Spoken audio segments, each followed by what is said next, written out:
Hi, Sharon Wan. You know, we often see President Trump in recent days and recent weeks standing very close to people who are not wearing masks, even on a recent trip to Arizona.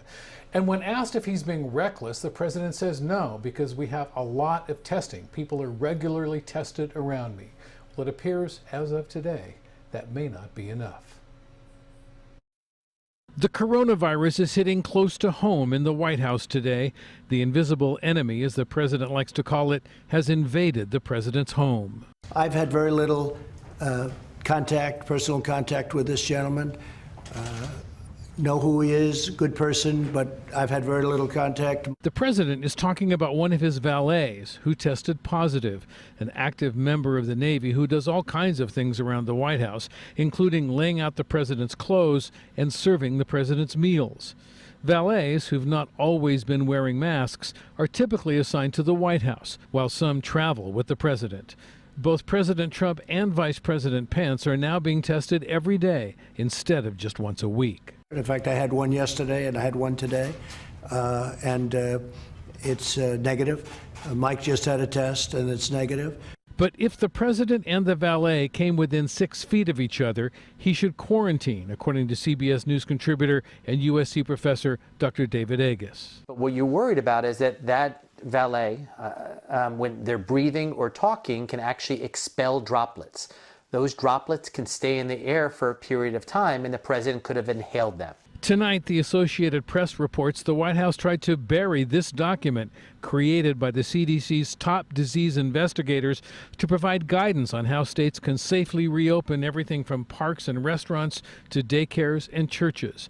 The 17-page document, obtained by the Associated Press, was supposed to be released last Friday, but agency scientists were told it would not see the light of day, according to one CDC official. The White House found the guidelines overly specific, and the president wants those decisions made by state and local officials. But Democrats say it's dangerous for the White House to encourage states to reopen without a plan for nationwide coronavirus testing. And right now, when it's killing 70,000 Americans, he still refuses to stand up a national testing plan because he worries that it might make him look bad. Nationwide, 46 states have loosened restrictions, even though the numbers still show COVID cases rising in 28 states. As more states begin to reopen, people are venturing out. Using cell phone data, researchers at the University of Maryland determined 62,000 more out-of-state visitors flocked to Georgia per day, a week after the restaurants and other businesses were allowed to reopen, a 13% increase from the week before. In Yuba City, north of Sacramento, this mall is already open in defiance of Governor Gavin Newsom's order. And in Dallas, salon owner Shelley Luther was released early after a judge threw out her 7-day sentence for opening too soon. Frustration with restrictions is boiling over. 2 workers at this McDonald's in Oklahoma City were shot after asking customers to leave the closed dining room. Your freedom is gone because you couldn't get served in a dining room. I'm just so confused if you're on drugs or whatever could be leading your mind to do such a thing. What if this was your families or your sisters or your brothers that were working inside this McDonald's and someone came in and let out fire on them?